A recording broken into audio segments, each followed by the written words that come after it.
हाँ जी बेटा, देखो अब आपका नेक्स्ट जो फिफ्थ जो आपका किस बेस पर थे, आपके वैल्यू बेस पर मेथड थे। वैल्यू के बेसिस पे जो आप 5 मेथड पढ़ रहे थे, जिसमें आपका लीफो, फीफो, हीफो और बेस स्ट्रोक था। उससे अलग आपका पांचवा मेथड स्पेशल प्राइस मेथड, जो प्राइसिंग कॉस्ट प्राइस मेथड थे आपके, उसके अंदर थे ये। अब आपका जो लास्ट मेथड है वो आज मैं इसको कंप्लीट करा दूंगी। इसकी हालांकि कोई इलस्ट्रेशन आपको बुक में नहीं दी हुई है, ठीक है, तो इसीलिए आप इसको बिना इलस्ट्रेशन के ही करोगे और मेरे ख्याल से ये बैक एक्सरसाइज पे भी कोई इलस्ट्रेशन नहीं होगी।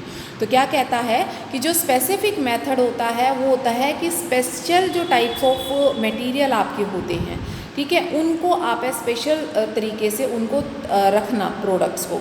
जैसे मान लो कोई चीज़ें ऐसी होती हैं जो बहुत कॉस्टली होती हैं, उनको आप क्या रखते हैं, एक संजो के रखते हैं, अच्छी तरह से रखते हैं, उनकी क्वांटिटी पर भी ध्यान देते हैं। जैसे मान लो आपके घर में ड्राई फ्रूट्स हैं तो आप बहुत ही उसको लिमिटेड सा यूज़ करते हैं, ठीक है, और बहुत तरीके से यूज़ करते हैं और आप उसकी कॉस्ट का भी ध्यान रखते हैं। लेकिन अगर आप सॉल्ट की बात करें या फिर टर्मरिक की बात करें या किसी मसाले की बात करें तो आप नहीं ध्यान देते कि कितना है और ना ही उसके रेट वगैरह पर करते हैं, क्योंकि आपको पता है कि हाँ भाई ये चीज़ सस्ती है और ये आ सकती है। स्पेसिफिक प्राइस क्या होता है, एक स्पेशल प्राइस मीन एक कॉस्टली चीज़ होना ही स्पेसिफिक नहीं होता, उससे अलग और भी होता है। वो चीज़ मान लो मार्केट में अवेलेबल ही नहीं हो पाती, रेयर अवेलेबल होती है, तो वो भी आपकी स्पेसिफिक की कैटेगरी में आती है।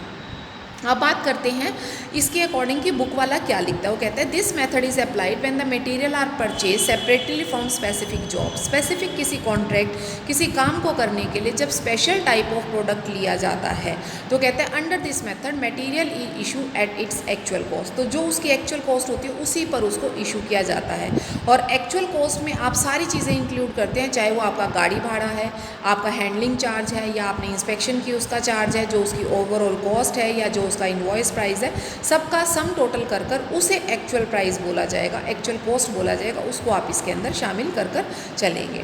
तो कहते हैं इसके एडवांटेजेस और डिसएडवांटेजेस क्या होते हैं। वो कहते हैं एडवांटेजेस हैं कि ये बहुत ही लेस कैलकुलेटिव होता है। जितना आया, मान लो आपने कंस्ट्रक्शन करनी है एक घर की, अगर आप एक घर की कंस्ट्रक्शन कर रहे हैं तो एक घर की कंस्ट्रक्शन के लिए आपको क्या है, सीमेंट्स हैं, या फिर आपको कोई भी चीज़ खरीदनी है, मिट्टी है, रेत है, ईंटें हैं, या आपने मिस्त्रियों को गाड़ी भाड़ा देना है या वेजेस देनी है, तो आपको उसका इतना ब्यौरा रखने की ज़रूरत नहीं होगी।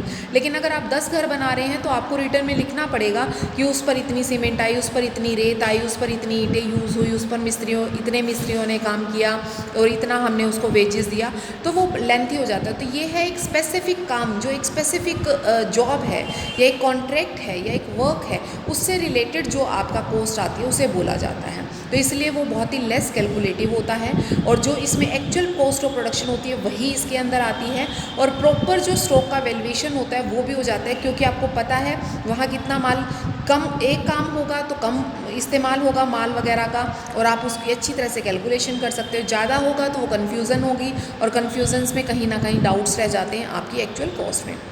अब आती है डिसएडवांटेजेस की बात। डिसएडवांटेजेस में क्या है कि ये अनसूटेबल मेथड होता है, कि जब मान लो एक जगह खरीद रहे हैं तो ऐसा नहीं कि आप अलग अलग चीज़ों के लिए खरीदें, क्योंकि जब हमने ये चैप्टर शुरू किया था उससे पहले हमने सेंट्रलाइजेशन और डिसेंट्रलाइजेशन पढ़ा था, जिसके हमने मेरिट डीमेरिट पढ़े थे।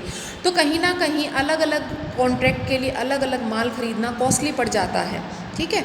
और दूसरा कहता है प्रैक्टिकल प्रॉब्लम्स आती हैं, क्योंकि वो कहता है बार बार माल खरीदना पड़ता है, फ्रीक्वेंसी ऑफ खरीदनी पड़ती है बार बार चीज़ों की, तो वो हम मेंटेन नहीं कर पाते जो आपका माल होता है उसको प्रॉपर तरीके से। तो इसलिए वो चीज़ों की भी काफ़ी प्रॉब्लम इसके अंदर आती है, जो आपकी relating to the material issue जो है वो उसी जॉब पर हो, अगर आप दूसरी जॉब पर करते हैं तो वो फिर आपको वहाँ ट्रांसफ़र करना पड़ेगा, तो ये सारी प्रॉब्लम्स आपको फेस करनी पड़ती हैं। तो ये था बेटा आपका स्पेसिफिक जॉब से रिलेटेड। और अब मैं आपको बताती हूँ, ये था आपका लास्ट मेथड, इसमें कोई भी इलस्ट्रेशन आपकी नहीं थी बेटा, ठीक है, और इस चीज़ का आपने ध्यान रखना है। और ये पांचों मेथड आपसे पूछे जा सकते हैं, न्यूमेरिकल में भी और थ्योरेटिकल में भी। ओके बेटा, नेक्स्ट आपका नेक्स्ट वीडियो।